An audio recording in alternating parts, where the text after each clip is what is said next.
Welcome back. It's one of those days where so much is happening, and we are keeping a close eye on Capitol Hill, where at any moment Israeli Prime Minister Benjamin Netanyahu is set to meet with House Speaker Mike Johnson. This will be the first time these two are meeting since President Trump joined Israel in carrying out strikes on Iran, and it comes as Israeli and Hamas officials are holding ceasefire negotiations in Qatar. NBC News Capitol Hill correspondent Melanie Zanona is joining us now, along with former Deputy Assistant Secretary of State Joel Rubin. So, Melanie, what can we expect from this meeting between Speaker Johnson and Netanyahu?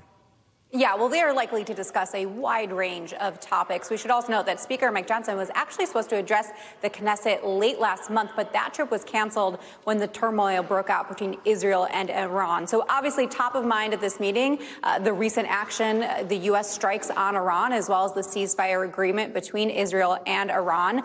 Lawmakers did receive a classified briefing on that topic, but that was 2 weeks ago, and it was still in the very early stages of the damage assessment. So there could be new information available. That may be something that the speaker is keen to press Netanyahu on. Other topics that might come up, Trump's proposal to move Palestinians out of Gaza and put them into other countries. That is something that Trump and Netanyahu were asked about yesterday at their White House meeting. Another topic that may come up is the ceasefire agreement, or the attempt to broker a ceasefire agreement between Israel and Hamas. So obviously no shortage of things to talk about between these two leaders. Yeah, we see the cameras all set right now for this initial, I guess, greeting that's supposed to take place. The Speaker's office saying this is where they're going to do some kind of a photo op, and we could see, a pole with the microphone sticking out there. Perhaps there will be some shouted questions. We'll see if they take any of those questions and answer them. Meantime, Melanie, we know a lot of lawmakers took issue with the fact that President Trump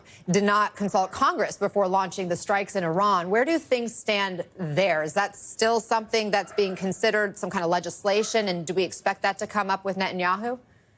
Well, it's highly unlikely to come up, at least in the meeting between Speaker Johnson and Netanyahu, because Republicans, including the Speaker, were largely very supportive of the U.S. military action and those strikes on Iran.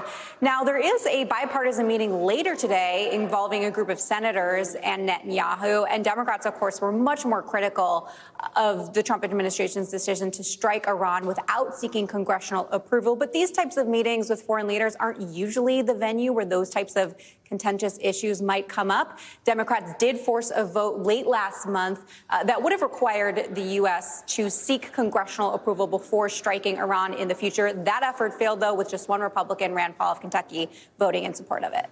Mel, stay with us as we continue to watch these pictures. And Joel, one of the first things we heard from Netanyahu during his meeting with the president was that he's nominating President Trump for the Nobel Peace Prize. What do you make of that? Anna, Prime Minister Netanyahu is clearly hugging on tightly to President Trump.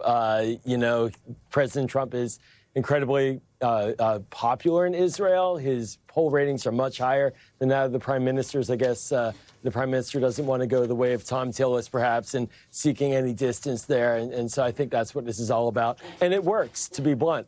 The president, as a result, seems to be giving a lot of runway to Prime Minister Netanyahu to do what he wants and have space to keep moving forward on Gaza at his discretion. In fact, President Trump deferred a couple of key questions about plans for Gaza to the prime minister. Let's watch that. Do you think that there can be a two-state solution that creates an independent? I don't know. I'd ask Bibi that question. You have the greatest man in the world to answer that age-old question, two-state. Go ahead. You give him your honest answer. I think Palestinians should have all the powers to govern themselves, but none of the powers to threaten us. Is your Palestinian relocation plan still on the table? Is there a plan? Has there been any progress in finding countries to accept? Bibi, why don't I let you answer that question? Mr. President, wait a minute. Wait, he's got to answer the question. I think President Trump had a brilliant vision. It's called free choice. Joel, your reaction to the president dodging those questions, and does what we heard signal anything to you about the negotiations between Israel and Hamas?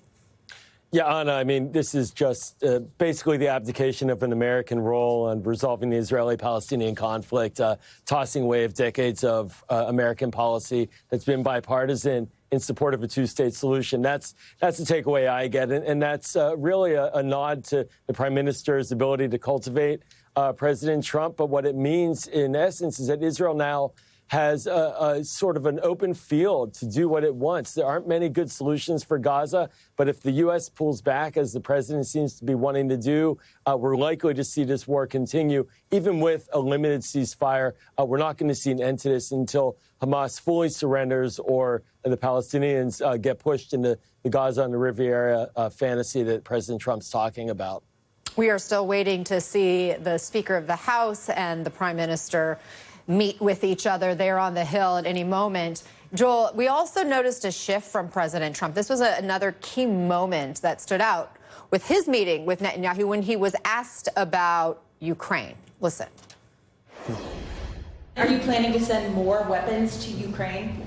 We're going to send some more weapons. We have to. They have to be able to defend themselves. They're getting hit very hard now. So many people are dying in that mess.